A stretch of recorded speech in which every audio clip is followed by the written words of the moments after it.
Cricket से जुड़ी तमाम खबरें, वर्ल्ड रिकॉर्ड, आईसीसी रैंकिंग और आने वाली सीरीज के शेड्यूल से बाखबर रहने के लिए सब्सक्राइब करें बीओ ऑफिशियल चैनल को और दबाएं बेल के बटन को ताकि आप हमारी लेटेस्ट वीडियो सबसे पहले देख सकें। शुक्रिया।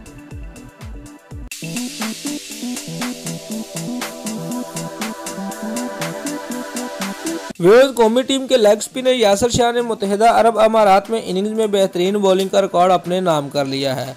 32 साल यासिर शाह ने न्यूजीलैंड के खिलाफ दूसरे टेस्ट के तीसरे रोज शानदार बॉलिंग का मुजाहरा करते हुए 12.3 ओवर्स में 41 रन देकर 8 केवीज बल्लेबाजों को पवेलियन भेजा।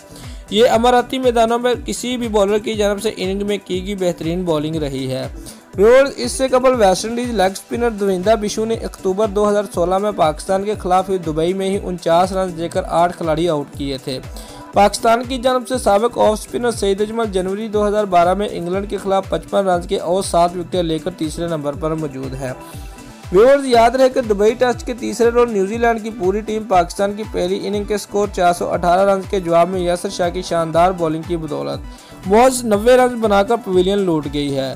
व्यूअर्स, दुबई के मुख्तलिफ इलाकों में वक्फे से बारिश के बाद पाकिस्तान और न्यूजीलैंड के दरमियान तीसरे दिन का खेल 1 घंटा तखीर का शिकार हुआ। न्यूजीलैंड ने 24 रन बगैर किसी नुकसान के इनिंग शुरू की। न्यूजीलैंड की जानब से पाकिस्तान की तरह ही सुस्त बैटिंग का मुजाहरा किया जा रहा था, ताहम यासिर शाह ने न्यूजीलैंड के जीत रावल को 50 के मजमूई स्कोर पर आउट करके पाकिस्तान को पहली कामयाबी दिलवाई। व्यूअर्स, लेग स्पिनर ने तबाहकुन बॉलिंग का मुजाहरा करते हुए 61 के मजमूई स्कोर पर अपने एक ही ओवर में टॉम लैथम, रोस टेलर और हेनरी निकोलस की इनिंग का खात्मा करके मैच पाकिस्तान की गिरफ्त में कर दिया। यासिर शाह ने घूमती हुई गेंदों में मेहमान टीम के खिलाड़ियों को उलझाए रखा और पूरी टीम को 90 रन पर ऑल आउट कर दिया। दोस्तों, अगर आपको हमारी ये वीडियो पसंद आई है तो लाइक और कमेंट लाजमी करें और हमारे चैनल को सब्सक्राइब करना मत भूलिए। शुक्रिया।